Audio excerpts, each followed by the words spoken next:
Everything began in silence, an empty road, a small home, a household trying to hold on to the last scraps of peace inside a city that had learned to live in chaos as if chaos were normal. Then came a knock at the door. Not a polite knock, but frantic pounding as if time itself were running out. And in that instant, a cold feeling ran down the spine tonight. Something irreversible is about to happen. Outside, voices began to rise. Panic spread like fire in the wind. Every passing minute grew heavier than the one before. And just when hope seemed to go out, God would pull them out. Not with a loud theatrical miracle, but with a hand gripping tightly and a command that allowed no delay. Behind them, an entire city would rush headlong into its destiny. And once the sky changed color, nothing would be in time anymore. Step with us into the moment Sodom and Gomorrah faced their horrifying end.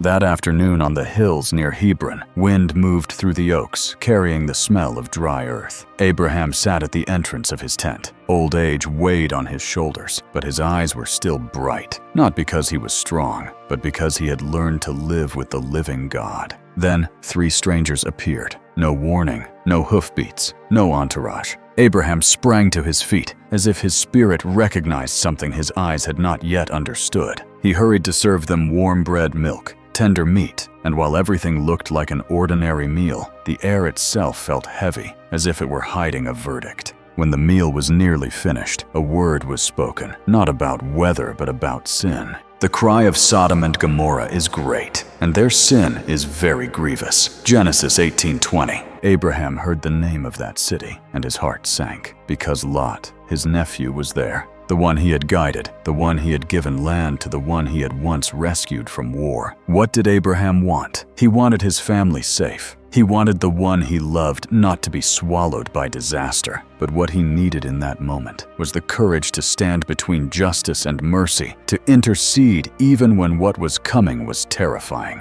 Abraham stepped away from the tent and looked toward the plain, as if staring into a dark region. He didn't raise his voice. He didn't dare sound confident. He simply drew near to God, like someone who knew he was small, yet refused to stay silent while others were about to die. Behold, now I have taken upon me to speak unto the Lord, which am but dust and ashes. Genesis 18:27. It sounded like humility, but inside it was a trembling plea. Lord, if there are still righteous people, please do not destroy. And he began pleading with a large number, as if throwing a rope as far as possible to make sure it could still catch. Strangely, God did not brush him away. Abraham continued 45, 40, 30, 20, 10. Each time Abraham lowered the number, he pulled closer to the question that haunts every human heart. How far can justice walk with mercy? At the last request, Abraham nearly whispered, as if afraid his own breath might offend holiness. Oh, let not the Lord be angry, and I will speak yet. But this once, peradventure 10 shall be found there. Genesis 18:32. And when Abraham stopped at 10, perhaps he didn't to stop because he loved less. Perhaps he stopped because he had no strength left. He watched the sky darken, and inside him remained only a quiet, trembling hope. Lord, don't forget Lot. At the same time in Sodom, evening did not smell like peace. It smelled like oil lamps, hot city gates, and words people had gotten used to, words so familiar they no longer sounded dangerous. Lot was sitting at the city gate, where people watched life pass by and discussed life in half-truths and half-jokes. When 2 visitors entered near sunset, Lot immediately saw the difference. Not because they dressed strangely or spoke strangely, but because they were so quiet that everything loud around them suddenly seemed out of place. Scripture opens the scene with a simple sentence.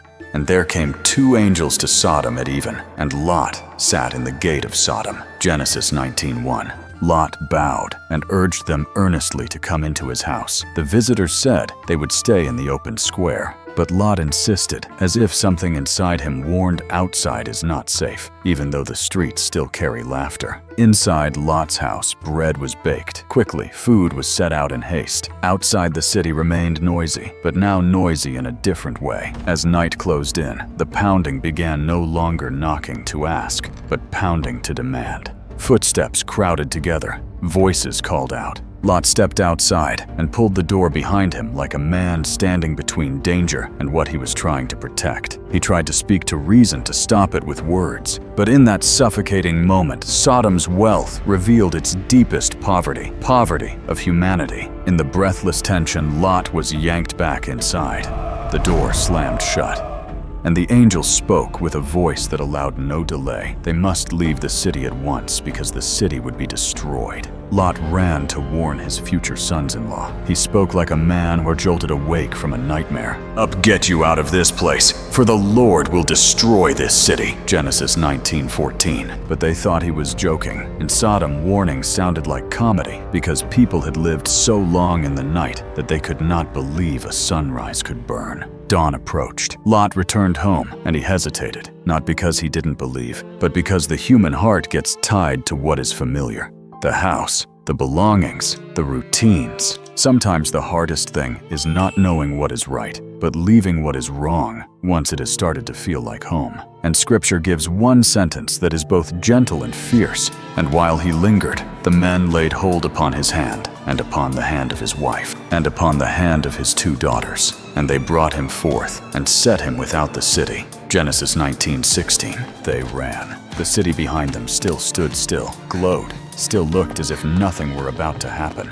That is the most terrifying trap, when a place is rotting yet still looks fine, when a life is wrong yet still has laughter.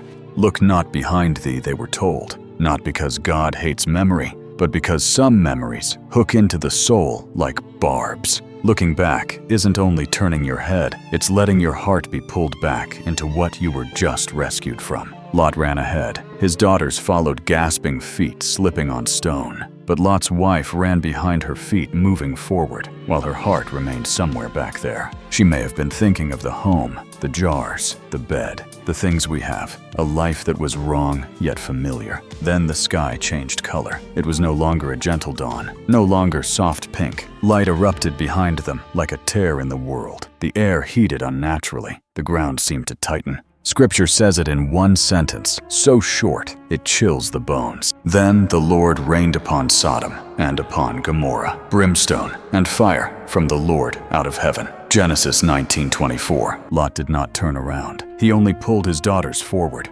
But Lot's wife looked back, not from simple curiosity, but as if in that 1 second she wanted to keep something familiar. Scripture records, "But his wife looked back from behind him, and she became a pillar of salt." Genesis 19:26. Lot could not stop, could not turn, could not save her. He ran on, and that grief surely followed him like a long shadow. The shadow of what he escaped, and the shadow of the one he could not bring with him.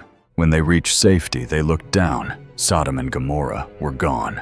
Smoke rose like a furnace. The plain that had once been green became ash. But in the middle of judgment, Scripture quietly presses one line that catches in your throat. "And it came to pass when God destroyed the cities of the plain, that God remembered Abraham and sent Lot out of the midst of the overthrow." Genesis 19:29. He remembered, not because Lot was perfect, but because someone had knelt down and interceded. Sodom and Gomorrah do not only speak of fire, they speak of a process. Evil slowly becomes normal. Normal becomes a right, and that right becomes violence. Abraham shows us that mature faith does not celebrate the fall of others, it intercedes. Lot shows us that grace is not always gentle. Sometimes it is a hand that grips hard and pulls you out while you are still hesitating. And Lot's wife is a silent warning. Some things feel so familiar that we call them home, but they are actually killing us. If today you sense God calling you to leave something wrong, don't wait until the sky changes color before you run. Let His hand lead you and ask for a heart brave enough not to look back.